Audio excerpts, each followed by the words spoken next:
আজকে আমি সুন্দরী জলখাবার বানাবো। সেদ্ধ মটর ডাল এখানে দেখলেন। আর এখানে আমি আটা নিয়েছি 500 গ্রাম, ময়ম আর নুন দিয়ে ভালো করে মেখে নেব। মেখে নিয়ে রেস্টে 10 মিনিট রেখে দেবো। ভালো করে মাখছি। ওই সেদ্ধ ডালটা মিক্সিতে বেটে নিতে হবে। বেটে নিয়ে ওটা গুড় আর ভাজা মশলা দিয়ে তৈরি করতে হবে পুরটা।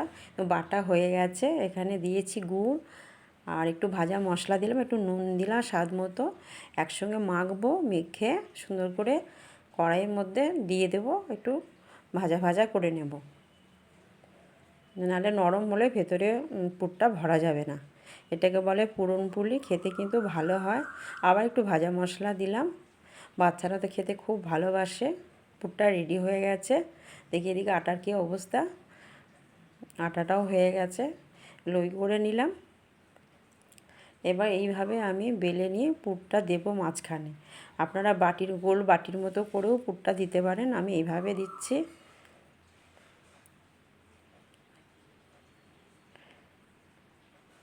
এক্সট্রা যেটা সেটা কেটে রেখে দেবো।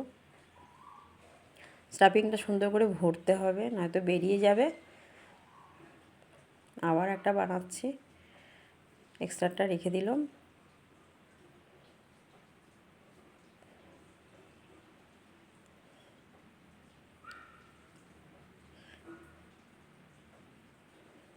কয়েকটা পুর ভরে রেখে দিলাম।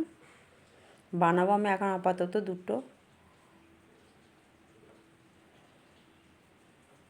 হয়ে গেছে। এবার তেল নিলাম, একটু বেলছি।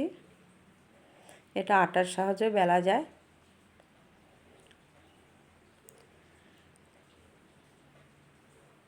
তাওয়া বসিয়ে দিয়েছি গরম করতে, দিয়ে দেবো এবার।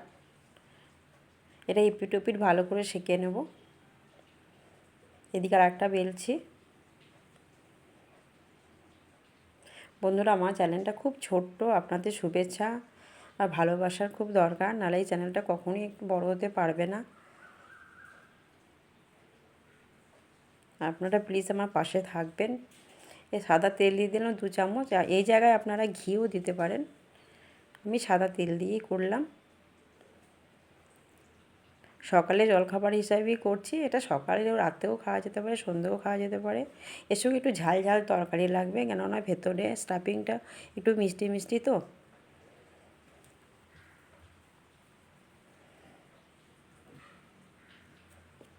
দুটো বানানো হয়ে গেছে। ঝাল ঝাল তরকারি একটু করে রেখেছিলাম। এটা 5 মিশালি সবজি। তো হয়ে গেল। কেমন হয়েছে বন্ধুরা অবশ্যই বলবেন। নমস্কার।